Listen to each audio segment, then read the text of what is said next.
What's up, guys? It's Carlo. Welcome back. Today's video, I'm going to be doing a little reading of something that I wrote. I've been inspired recently, and though I haven't been practicing speaking, I wanted to kind of ease myself back into it. So that's why I'm reading instead of going off the dome. Today's video is Change Starts Small. Change. Change is the one constant in life that we all have to learn to navigate because the world is always changing whether we like it or not. But oftentimes, this refers to the change that isn't within our control. What about the change that we have a hand in? Recently, I've been really starting to understand that our lifestyles are made up of all the choices that we make.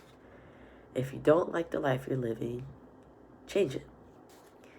Changing your entire lifestyle might sound daunting for most, but the key is to start small.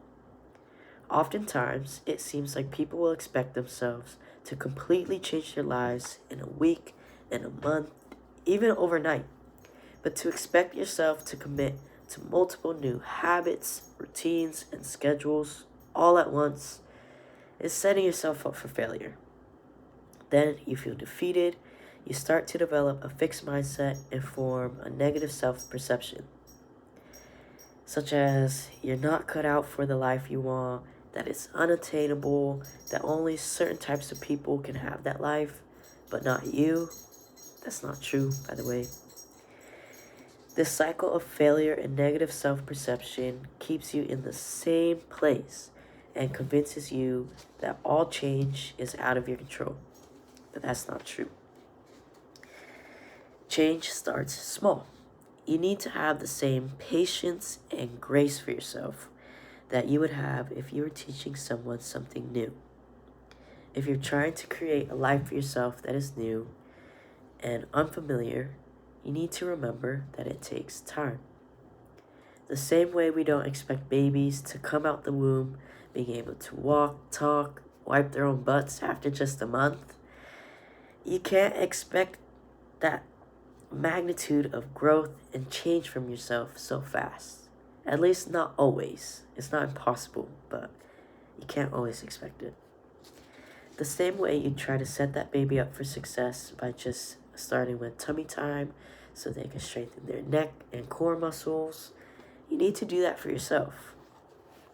Start with one small habit, something low risk and also something that you do still care about.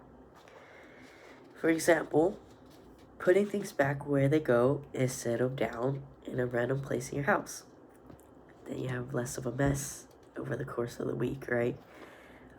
If you forget a few times, not the end of the world, but you still have a new action to focus on.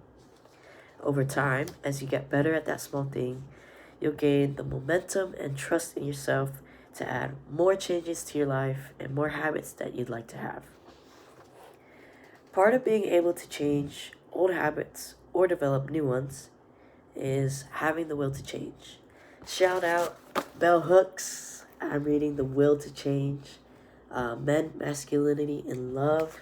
It's a great book. I recommend it to anyone, whether you're a guy, a girl, or anyone in between or outside of that.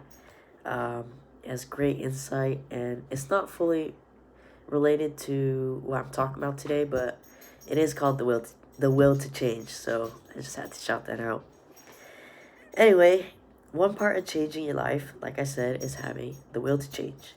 You kind of just have to make yourself do what needs to be done sometimes. But the other big part of changing is changing your environment to help facilitate that change and almost make it more convenient for ourselves. We are much more likely to do things if they're convenient, and that's just the truth. We love comfort and convenience sometimes, and you need to use that to your advantage. Make growth and change convenient instead of allowing your old habits continue to be what is convenient. For example, it's much easier for you to start to go for runs in the morning if Your running shoes are out by the door. Your running clothes are already laid out from the night before. You have your water bottle and snack ready. Everything's prepped and ready. Convenient, easy. Versus having to wake up and you have to go out to the car and it's cold to get your shoes. You have to dig through your closet to figure out where your running clothes are and make a little outfit. Your water bottle's dirty. You still need to wash it. You don't have any snacks in your cabinet. That's going to make you want to stay in. You're going to tell yourself, oh, another day, you know? One small change that I've been working on is getting out of bed right when my alarm goes off. Just one alarm. I'm guilty of snoozing for hours sometimes. I'll have multiple alarms, snooze them all, and I'll wake up feeling groggy. I'm also guilty of laying in bed and using my phone for the first, it can be like an hour or two sometimes in the morning, and that also makes me feel horrible. So I've been changing that.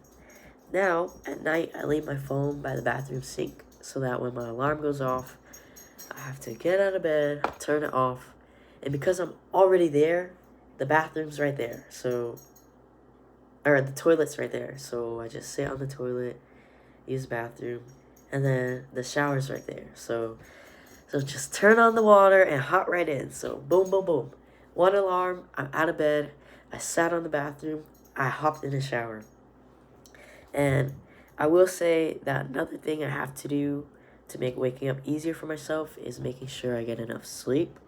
If I'm low on sleep or if I don't get to bed on time, I'm extra tired. So I will sometimes get up just to snooze and I'll go back in bed.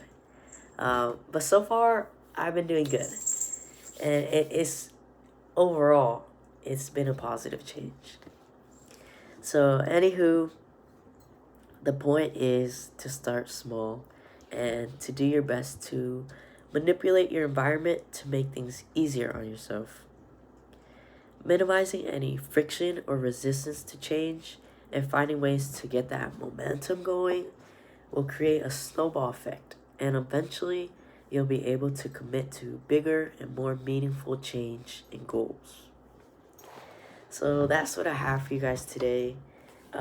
I will say that this goes for all change. So whether or not it's about changing your lifestyle, you can want to create social change, change in your family dynamics, in the relationships that you have, in your pet's behavior, with your children, in the workplace even. It all starts small.